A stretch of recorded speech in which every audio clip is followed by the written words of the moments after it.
Hey guys, I want to talk a little bit about plasmid and how we do transgenic organisms. Because in the PowerPoint, we only really quickly say we use bacteria, and those bacteria give that DNA, and magically that plant starts producing whatever the DNA is doing. So here we go. Bacteria do those awesome stuff. What's called horizontal transfer. So those are bacteria here, and I'm not drawing it, but you know that around the bacteria there should be a double layer phospholipid membrane, and then a cell wall, and then a capsule. So there are like three layers. But the crazy thing is, I mean, we know bacteria don't have nuclei, right? They don't have a nucleus, so the DNA is just going around and just usually in terms of a circle like that. Although if you look at your PowerPoint, it's a little bit different. The circle is folded into itself, not important.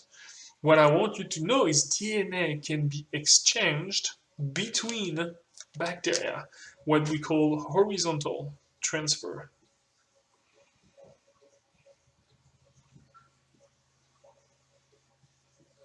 And that's really important because as soon as you can do horizontal transfer, uh, that means the bacteria DNA from one can go to the next one. Doesn't need to have fission, that is the reproduction system for bacteria. Know that they don't do asexual, they do only asexual reproduction. They don't do sexual reproduction, right?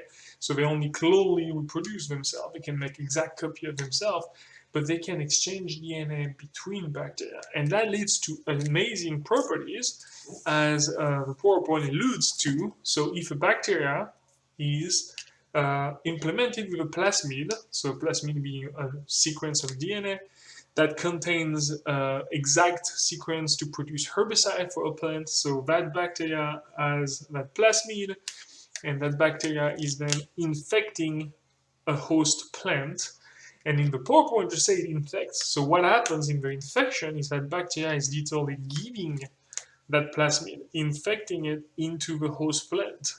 So the host plant cells receive that plasmid, and that plasmid does not only contain DNA, it also, like with the information we want to, so the herbicide, it has also little portions of the DNA. So let's say this part here is the herbicide gene,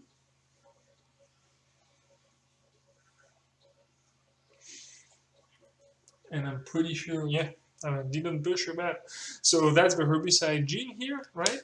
But there are also parts that are gonna be cutting exactly that. Those are just, we can call them Cas9 if it's the type CRISPR that we're using, the type of transgenic technology.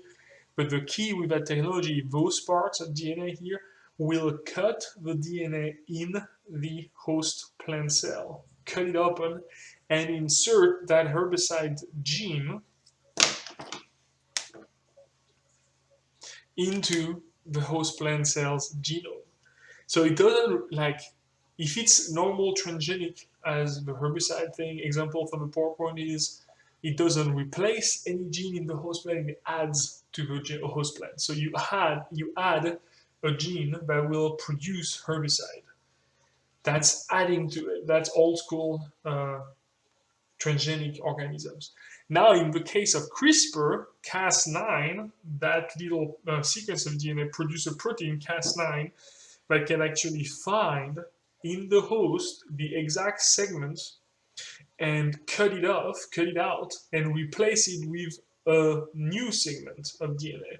So in that case, when that's the beauty of CRISPR, is it's not limited to only adding gene. You can replace little genes. Oh yeah, I do have a cuckoo clock, guys. Interestingly, that Cas protein can actually cut out from the host, so it can be any type of host, and we talked about it at the end of this week, like about diseases that we have. We can find the gene that we express that's diseased, cut it out, and replace it with a sequence that does not contain the mutation that leads to a misexpression of those proteins. So that's a really tiny but important difference. Transgenic organism, old school, the plasmid is infecting the host plant and add the gene that wasn't present. The plants don't have genes to make herbicide, we just add to their genome. So that's what we see in the PowerPoint. CRISPR, for those of you who don't know, it's like that really new age technology. CRISPR uses the same type of thing with viruses usually or bacteria, but there is an additional piece of DNA that will then cut off in the host. Could be a plant, could be a human, could be an animal.